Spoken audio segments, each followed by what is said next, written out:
This is my black soldier fly bin. It's about 6 foot long, 18 inches deep, 18 inches tall. It took approximately 2 sheets of plywood and a little bit of scrap lumber I had laying around. I used to make legs and a few parts. I copied a video I saw online and then made a few changes to it. So basically it is a bin that has a hinged lid. The lid has a gap in it that allows soldier flies to come back in freely whenever they're ready and lay more eggs. The soldier fly looks like a dirt dauber. They're black, but they don't have a mouth on them, and they don't fly around a lot. They don't lay eggs on biomaterial, so they aren't vectors for disease like a fly would be that goes around eating things that break down anywhere, anything from manure to rotten food or whatever. The soldier fly will lay its eggs next to that food, and that's why you'll see some pieces of cardboard in here. Most of it is falling over, gotten moist. As the compost pile works its way down, it'll go down pretty quickly as they eat food, because they're voracious eaters. But originally I put the cardboard in here for them to lay their eggs on. So they'll lay their eggs, then as they start to grow, they'll turn into a white colored larva like this. It's cold right now. We're like in the 30s and 40s, so these guys have slowed down quite a bit, and they're not eating like they would during the summer. In the summer I would get a tremendous amount, probably 2 to 3 inches in these buckets every day, which is a good amount of food.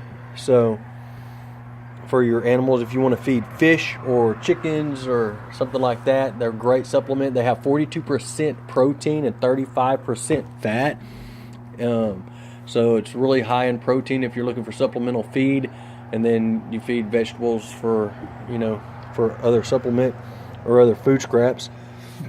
Now originally I had sloped ramps, which is what you see in pretty much every design online, but I had a problem with them eating through the caulk, where I'd caulk the seams and then they'd go around the side. When they went around the sides, they'd miss the bucket. So in order to capture them all, they take the path of least resistance. I went ahead and just drilled some holes and put one side vertically, and the side that I had vertically compared to the side that was sloped had a whole lot more soldier flies harvested.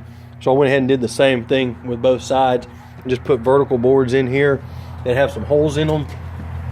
You see the holes I drilled in the side and several across the bottom. I also put a small shim in there, and that shim just gave a little bit of a gap, and that way they can just crawl under it as whenever they're ready. And they get a little bit of compost or castings, out as they crawl, but not very much, and there's almost never any inside the bin itself. So the soldier fly is a great option for bio composting, because they eat so much, they eat fast, they don't carry diseases, and they'll also reduce the number of pest flies that you have, because they eat this stuff so fast, they liquefy it, they don't make it a good environment for the common house fly to lay eggs on there. We get some in there every once in a while, but when they do, the maggots, they'll crawl out as well and fall in the bucket, so they're just fed to the chickens. But it's like 1 in a couple hundred soldier flies typically. So what we feed is just whatever kind of food scraps, any kind of animals that we've butchered, whether we hunted them or something that we raised. And you can see a number of soldier fly larvae in here, but they've slowed down to a crawl, a very slow crawl at this point, because they're cold and they're not doing a lot of activity. But as it warms up again, there'll be a whole lot more. As the soldier flies actually hatch, pupate, turn into a soldier fly, they only live for a few days. Their goal is just to mate and lay some more eggs, and the female will lay about 500 eggs. And So we'll have several hundred, at least several thousand possibly, producing in here any given time when it's nice and warm and this thing is ginning, because I'll get several hundred on each side of each of these buckets, and I can usually feed chickens a couple times a day just from this one bin.